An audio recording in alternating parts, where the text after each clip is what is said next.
Every boat owner knows the frustration of trying to get a screw started where there just isn't room for your hand.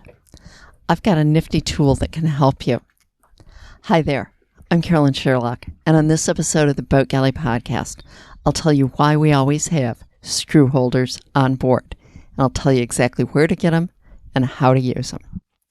Now, today's episode of the Boat Galley Podcast is sponsored by Aquamap, the most advanced navigation app for your tablet or phone. Aquamap allows for easy route planning with overlays from Active Captain and Waterway Guide.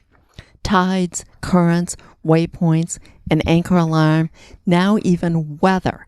It's all here. Upgrading to Aquamap Master brings in all the Army Corps of Engineers survey overlays, as well as the U.S. notices to mariners and more. Invaluable for cruising the ICW and Bahamas, and frankly, anywhere. Find Aquamap.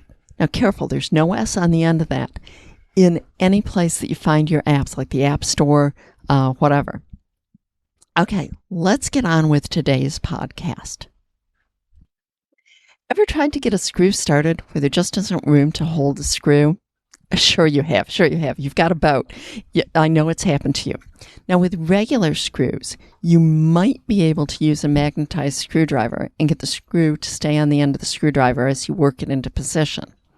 But that is impossible when you've got a stainless screw. I never did figure out a good way to do this. I tried all sorts of things like taping the screw to the screwdriver and then using my one-time long fingernails to try to hold the screw. All I got was an increased ability to find where the screws had dropped and a bunch of torn fingernails. Dave, with his background in heavy industry, immediately knew the answer. Screw holders. No, not something to store all the spare screws in, but a little gadget that holds the screw onto the end of the screwdriver while you get it started. No need for hand holding the screw. I'd like it better if it gripped a little bit more tightly, but they're a lot better than nothing. A screw holder will work with spade or Phillips screwdrivers and screws from moderately small sizes to large.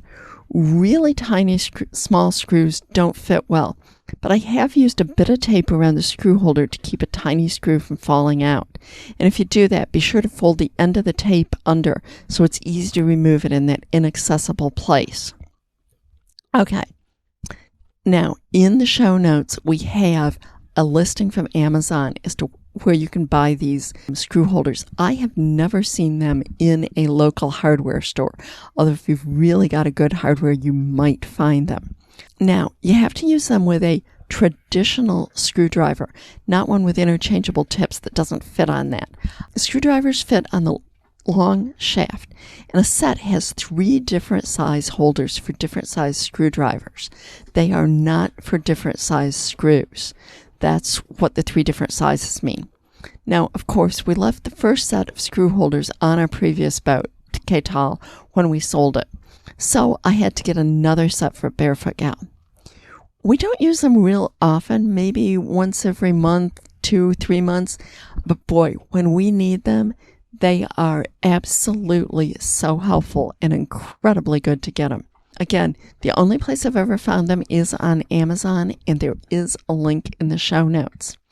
Hopefully, this episode of the Boat Galley Podcast has helped you learn something about a really nice new tool that you can use on your boat when you're working on projects, if you're a do-it-yourselfer.